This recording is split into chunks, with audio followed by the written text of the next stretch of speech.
May natanggap po tayong sulat at or message na nagtatanong kung tama daw po ba yung naging desisyon niya. May asawa na siya at may mga anak, ngunit yung asawa niya ay binigay niya ang lahat. Nagkaanak nga sila eh. Tapos, minahal niya. Pero, hindi pa rin pinahalagahan ng asawa niya. At ang masakit pa, hindi lang asawa niya, pati yung kanyang mga biyanan at mga hipag na rin ay hindi siya nirespeto or hindi man lang siya napagtapunan kahit konting pagmamahal, sabi nga niya. Nagkaanak sila ng asawa niya, nakailan na. Para sa akin, hindi kasi masasabing asawa to eh. Hindi masasabing asawa eh. Kasi hindi pa raw naman sila kasal eh. Hindi sila kasal. Kaya nga dumulog sa atin at humingi ng payo na kung tama ba yung naging desisyon niya.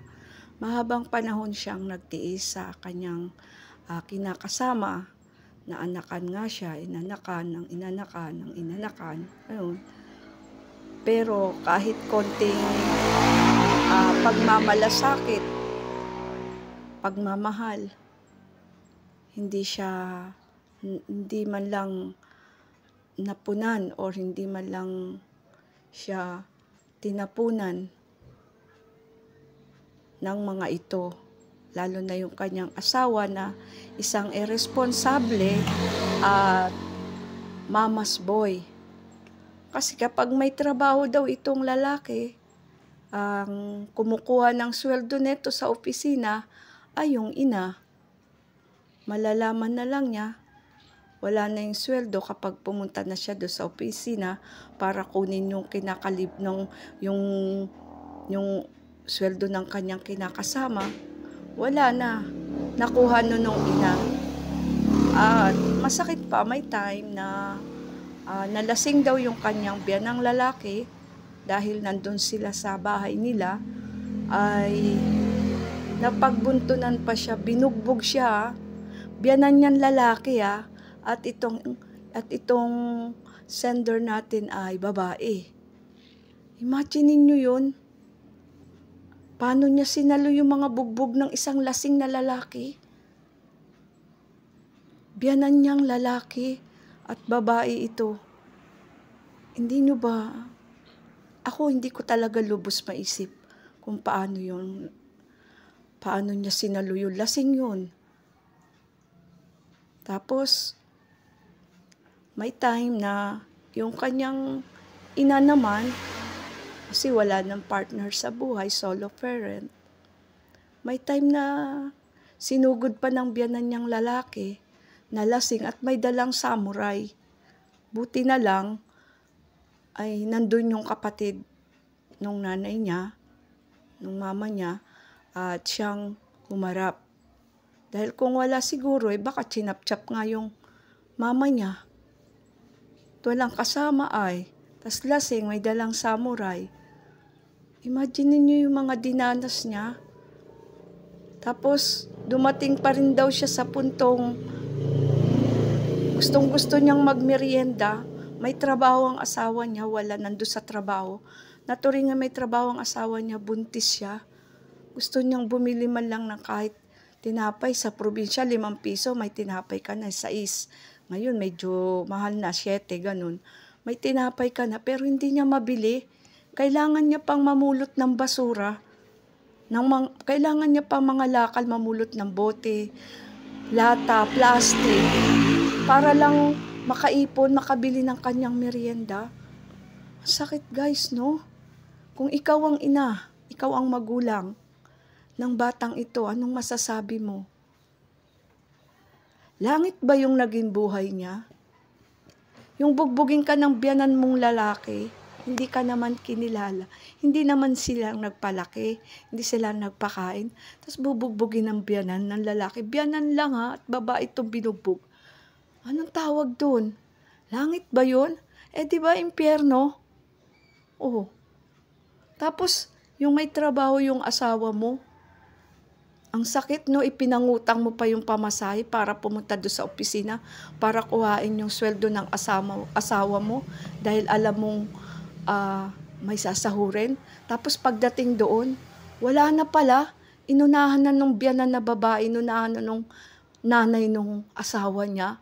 Ano? Langit ba yun? Impyerno, di ba?